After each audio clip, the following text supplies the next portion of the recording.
Mark Carlson and I had been a secret couple for 3 years. He was nothing but my boss at work, but at home, he treated me however he pleased, with no regard for my feelings. One day, I noticed him researching marriage. My heart leapt with joy. I prepared my proof of identity and other relevant documents, thinking he was finally ready, but he went to the marriage registration office with another woman. "You're married now. You should clean up things at home quickly," one of his friends said, grinning. "Yeah, I should. But honestly, she does not have to leave entirely," Mark replied with a smirk. I watched as everyone laughed, their faces filled with delight. Tears streamed down my face as I turned away. I pulled out my phone and called my childhood friend, Andy Selton. "You wanted to marry me, didn't you?" I asked, my voice trembling. Andy laughed over the phone like a child. Feeling flustered, I hung up abruptly. I returned to the home I shared with Mark in a cab. I quickly packed up all my belongings and arranged for a moving service. Just as I was about to leave, Mark walked through the door. Mark lifted me off the ground and spun me around. Then, he kissed my forehead and held me tightly in his arms. "Claire, I got a promotion," he said, his voice trembling with excitement. My heart felt like it had been plunged into an icy abyss.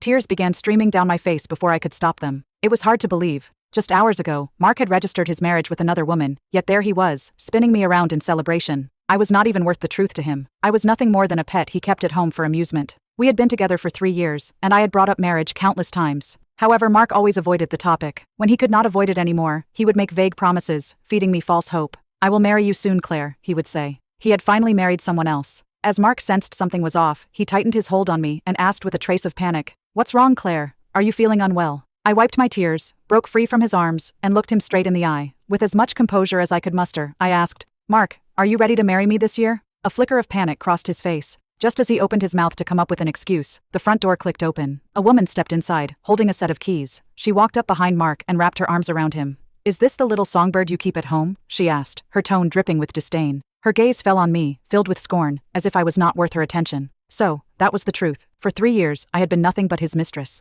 Finally, the rightful woman had arrived, and it was time for me to leave. "Hello, Miss Shelby. I am Mark's wife. I've been studying abroad for the past 3 years, and now I'm back." Sharon Lindsay reached out with her hand toward me. Though her words seemed friendly, they were full of subtle claims to ownership. I had been nothing more than a temporary replacement for Sharon during those 3 years. Sharon was back, and I could be discarded then. Mark did not say a word throughout the whole exchange. His gaze was filled with affection and tenderness that I had never received. "Enough! I'm leaving!" I shouted in anger. My voice trembled from the humiliation. I quickly packed my things and placed the key to the house on the table, turning to leave. Sharon grabbed my arm and refused to let me go. She held onto my suitcase, looking at me with a pitiful expression. "I don't have any friends. That's why I want you to stay with me. Don't be angry. I was only joking with you. I'm sorry." Suddenly, she let go, and my suitcase rolled over her feet. "You're too much, Claire." Mark stormed over and shoved me aside before he scooped Sharon up, placing her on the sofa and tending to the bruise on her foot. I stumbled backward, slamming into the door. The pain made me tear up. I grabbed my suitcase and left the house without looking back. The pain from the injury I got earlier stung, but no one cared.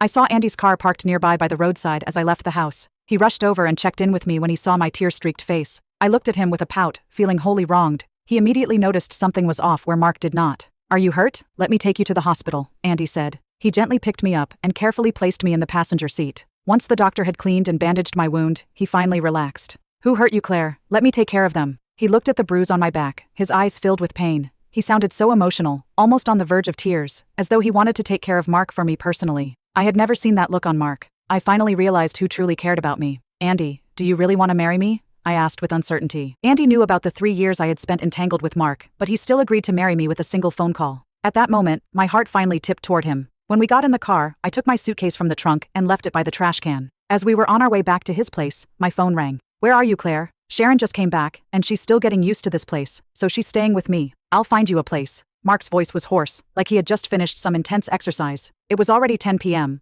more than enough time for them to spend together. I did not answer him, and hung up the phone. The next morning, I went to the office to pack my belongings, when a familiar face stopped me. "You're late, Claire. I'm going to deduct a full day's salary. Someone like you must care about that money, but I bet Mark's been slipping you plenty these last 3 years, Sharon said, her eyes full of malice. She was the executive assistant, a position I had dreamed of, just to be closer to Mark. He had refused to let me be his assistant, to keep a sense of mystery in our relationship, and he did not want me to deal with the trivial tasks. It turned out that he did not want me to be one. I handed her my resignation letter. "I've already quit. You can deduct whatever you want from my salary." Then, I walked out of the office building. As I stepped into the elevator, tears started to flow. I had seen a photo on Sharon's desk, a birthday picture of her and Mark. Every year on his birthday, he would leave and tell me it was his one day to escape and clear his mind. I would wait until after 6 a.m., the next day, to send him a birthday message. I finally realized it was not about clearing his mind, but about spending his birthday with the person he wanted to be with. I went back to Andy's place with my stuff. He excitedly asked what kind of wedding dress I wanted. As I lay on the bed, I suddenly remembered a moment back when I was in love with Mark. I had asked him if he would marry me, and whether I should get my wedding dress custom made in advance. Mark promised to marry me after his company had stabilized. I had yet to receive his proposal even after 3 years, and Sharon had even returned. "I'll go with whatever you like," I replied impatiently, rubbing my aching eyes. I had been crying so much lately that my eyes were sore and dry, making it hard to bear. "Okay, I'll take care of everything," Andy said, gently patting my shoulder. He tucked me in and quietly left the room. His careful movements made me sad. I felt like crying. Everything about being with Andy indicated Mark did not love me. The next day, I went shopping and saw Mark and Sharon at the supermarket picking out items for their home.